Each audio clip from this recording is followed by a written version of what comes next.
From 12 News, this is Newsmakers. Rhode Island once again center stage in the battles of the new Trump administration amid questions about the deportation of a Brown medicine doctor. Just one of the stories dominating headlines in this busy news cycle.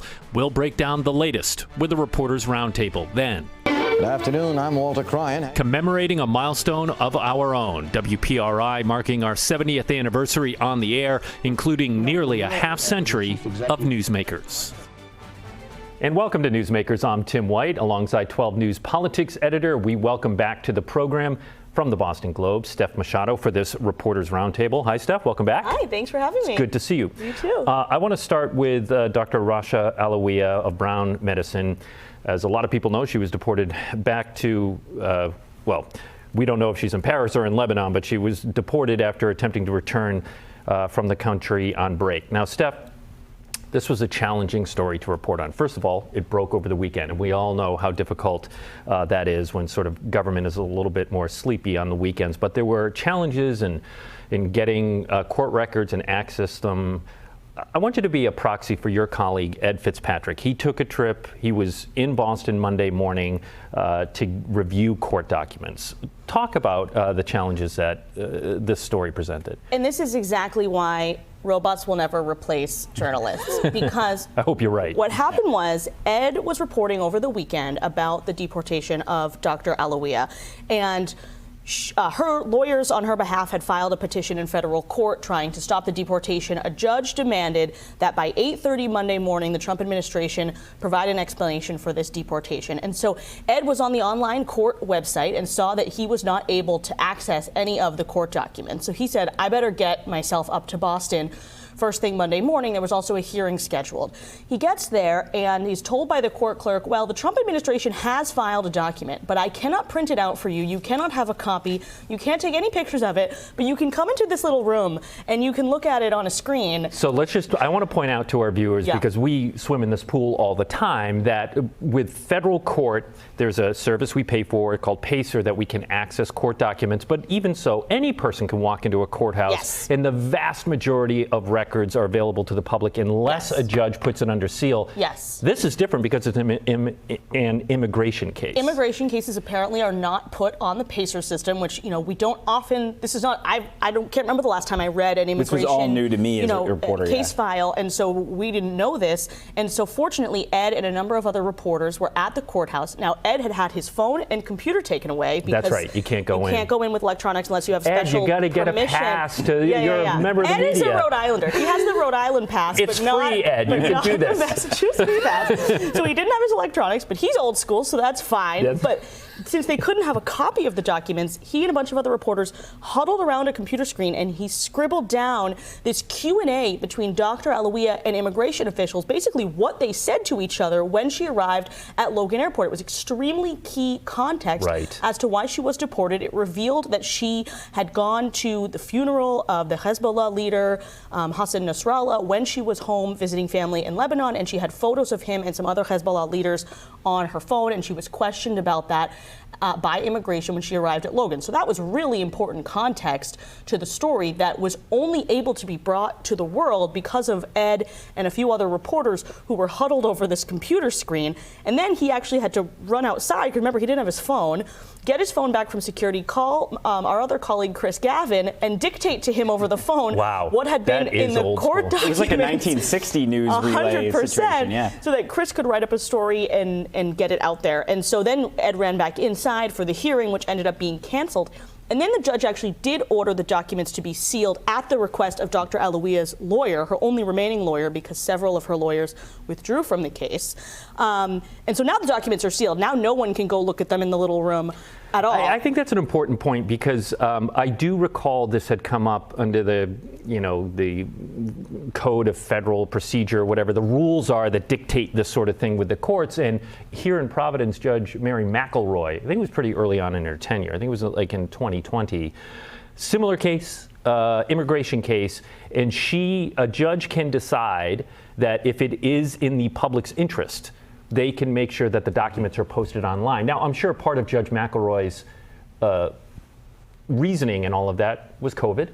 in the pandemic and couldn't get to the courthouse. And so we should make sure that members of the press and the public can see these documents and all that. But just my point, the judge in Boston very easily could have identified this as an enormous public interest, and that, with protests happening, it's important to get the information out there. Well, and I think they're sealed only until he considers the motion, so they could get unsealed. But I also think it's actually a great opportunity to sort of, help people at home listening to us to understand kind of the reporting environment here. Not at all asking anyone to feel bad for any of us, the reporters. This is our job, and frankly, it's a great job. It's a great job. We love to do it, but more for people as news consumers. So, I saw people saying Monday, well, this doctor is accused of attending Nasrallah's funeral and being sympathetic to Hezbollah and all this. Why wasn't that reported over the weekend?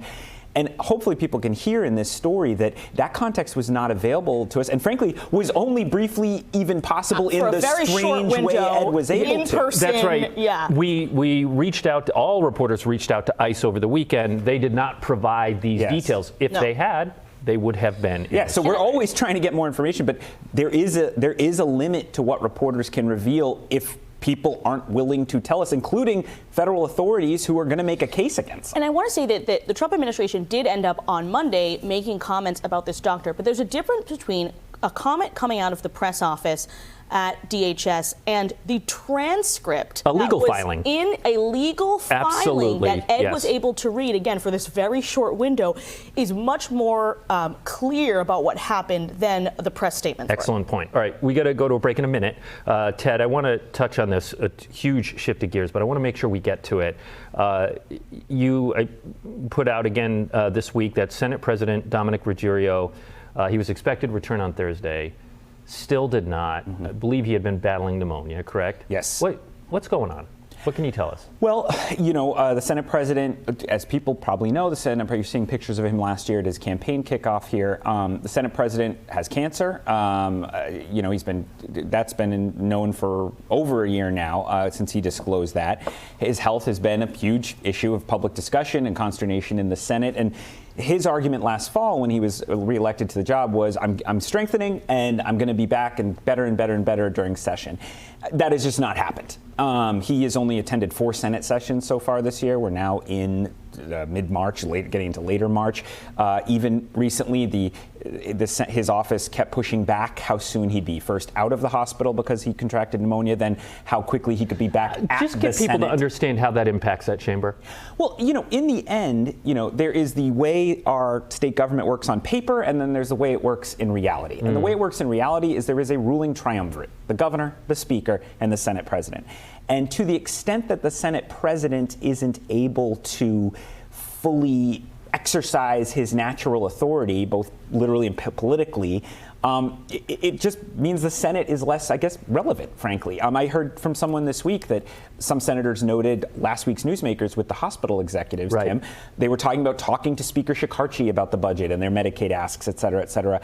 Just no mention of the Senate. And it's not people trying to be cruel to Dominic Ruggiero. It's just the fact that he's just not present. Not available. And then, he has a brand new majority leader because of the fallout with Pearson. Val Lawson's newly in that job. John Fleming, as chief, is relatively new. So just, it's a very unusual dynamic right now. All right, we got to go to a break here on Newsmakers. When we come back, the Trump administration took another step toward trying to close the Federal Department of Education. What local schools are worried about. Stay with us. You're watching Newsmakers.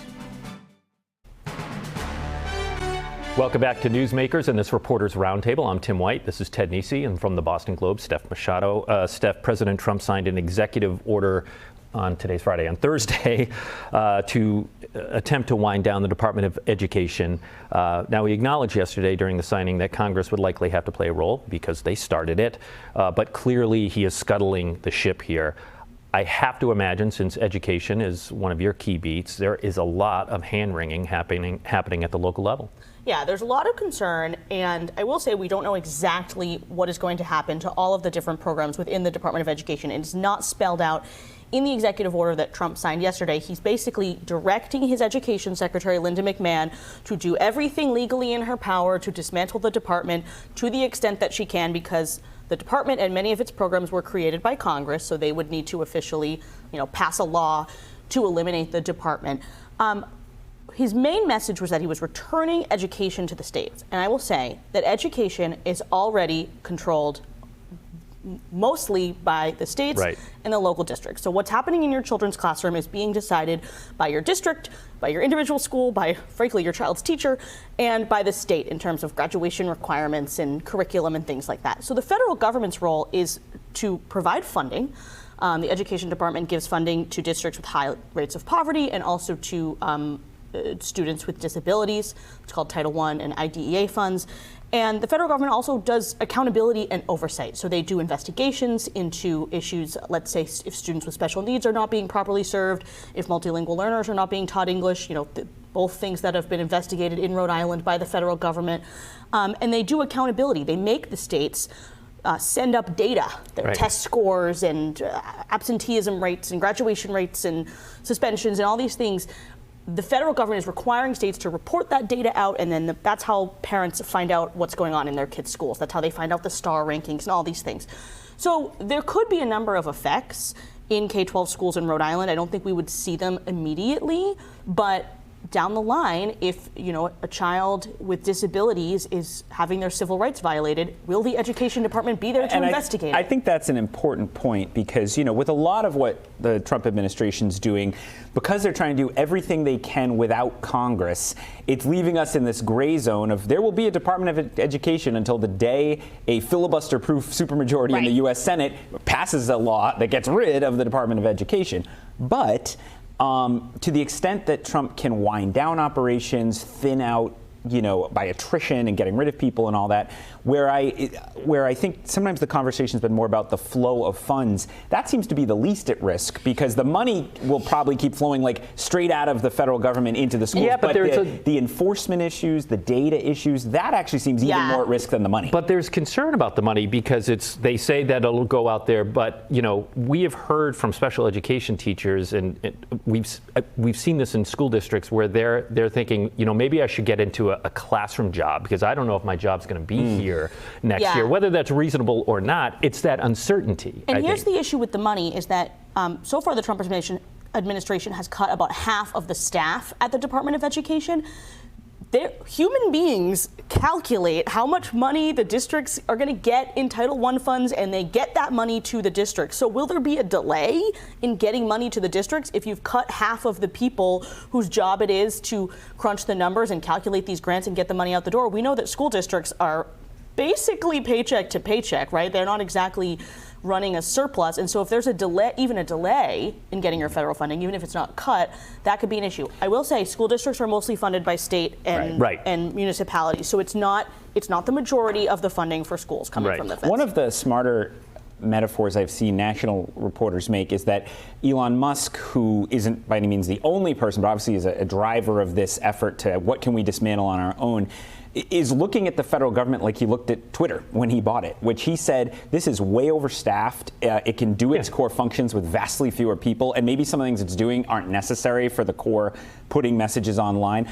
To be clear, I am not saying the federal government is Twitter of 2019 or whatever by any means, but I think you can see an analog there where they're saying we can keep sending. His memo to staff was labeled a fork in the road, which is the same memo he sent in 2019. And the education, the argument I've heard from some Republicans is we're going to keep sending money as long as Congress wants to put it up to the states. We're going to keep giving out student loans in some form or fashion, but we just don't need this many people and bureaucrats overseeing it. And I think they're just making it same thing they're doing at the Social Security Administration. Benefits aren't going to change, but there won't be as many people at maybe the call centers and the offices.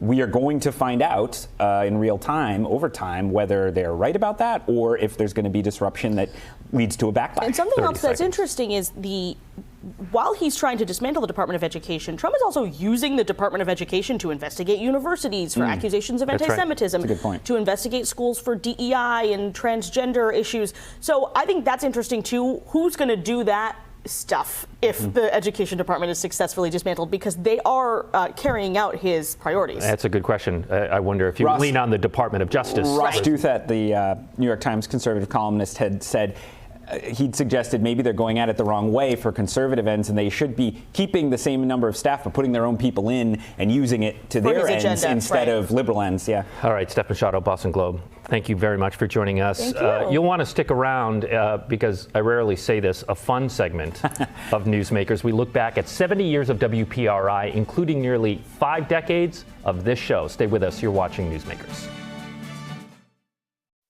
I'm not trying to evade responsibility. The buck stops on my desk, and if I were still mayor, I would be ordering the investigations, and I would be cooperating and doing all the things that were necessary. As a matter of fact, we did order the investigation of that back in November of 1983. The commissioner ordered that investigation. That's well documented.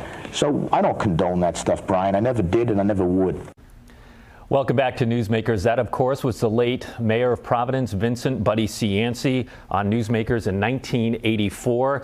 At the time, the show was hosted by the late, great Phil Wilson. Now, we're showing that because this coming week, we're gearing up to celebrate a big milestone of our own, the 70th anniversary of WPRI being on the air. And I'm joined, of course, by Ted Nesi, who has been spearheading our coverage to mark the occasion. Ted, we have been getting our hands very dirty. Yes, you got a tape. You got the film. This is called a 3/4 inch tape. Yep. Open it up. All right. Yeah. And here is like a big...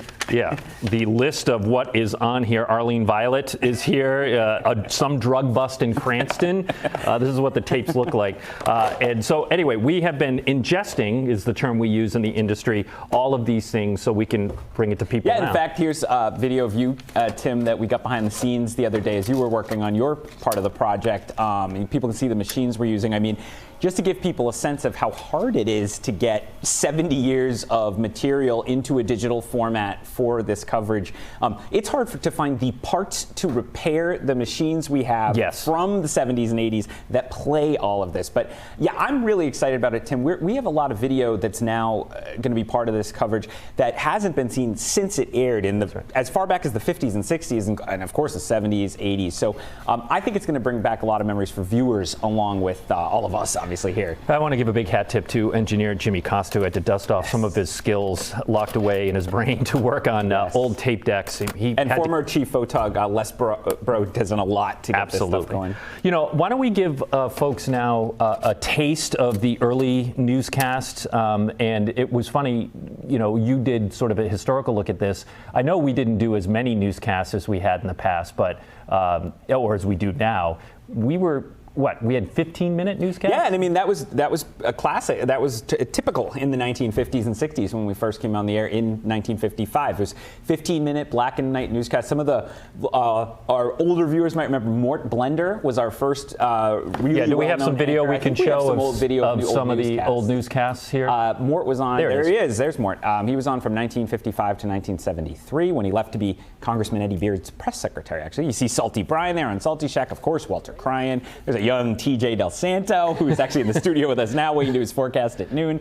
Tony Petracca with Janice Glynn. So it is fun to see all these familiar faces, everybody reporting back then. And you are reminded how not just WPRI, all the stations in every news market.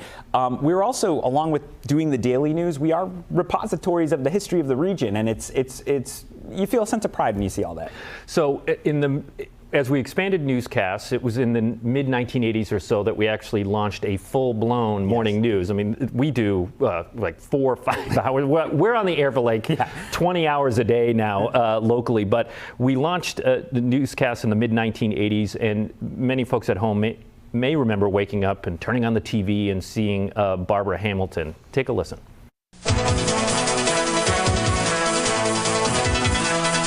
Good morning. It's 7:25 and 45 degrees in Providence. Lenny Giuliano will have our forecast in a moment, but first the news. Lenny Giuliano has the good news on the weather. Good news on the forecast. Another good day coming up. We'll stretch one more day out of this. First, we'll look at the current temperature. Thanks very much, Lenny. We'll have another update here at 8:25. Now back to ABC's Good Morning America.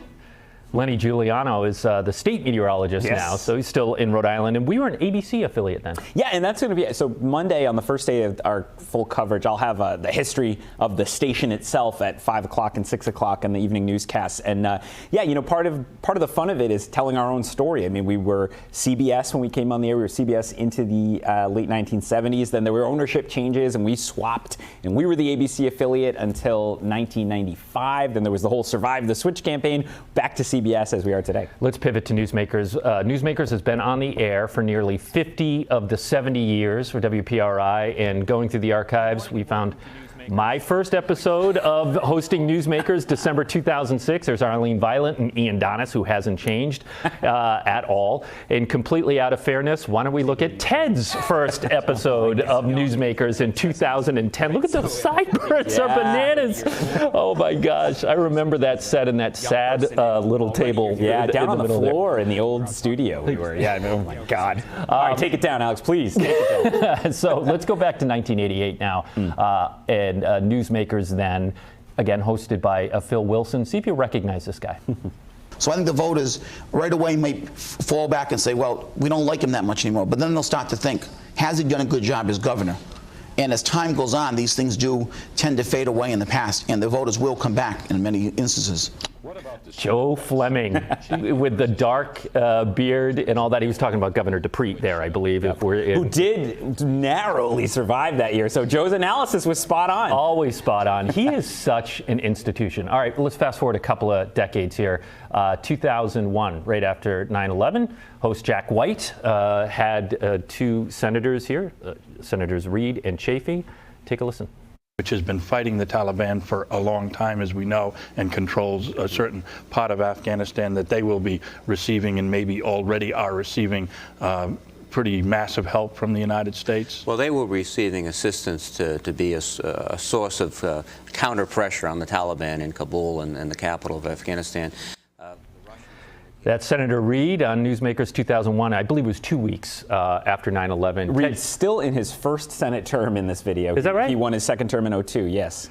10 years later, you and I flew to Washington and hosted a Newsmakers in D.C. on the 10-year anniversary of 9/11. Yep, and the only thing that changed in that pairing was that Sheldon Whitehouse had defeated Lincoln Chafee in the interim, so it was him with Jack Reid. I want to play this.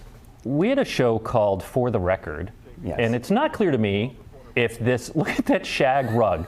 That's John Chafee, John by the way. Chafee is sitting on. He's a right U.S. there. Senator in this period. Yep. So I don't know if they changed the name of Newsmakers briefly, if it's a different show. John Howell from the Warwick Beacon, another institution. Well, and you know, and I want to thank the URI Chafee Archives had a copy of this show, and that all the archivists around the state, Becca Bender, who used to be at the Historical Society, have been really helpful sounding boards to find stuff in unusual places. But I looked in the Providence Journal archives. They wrote an article about that episode, that interview with John Chafee, and called it Newsmakers. So I don't know. We truly do not know. Anyway, if a viewer remembers why it looked like For the Record in our archives, but the Journal called it Newsmakers, I'd love to know. We are bringing the shag carpet back to Newsmakers. Yes. Ted kicks off our coverage on Monday. I do an Inside the Mafia story on Tuesday. Thanks for watching Newsmakers. We'll see you next week.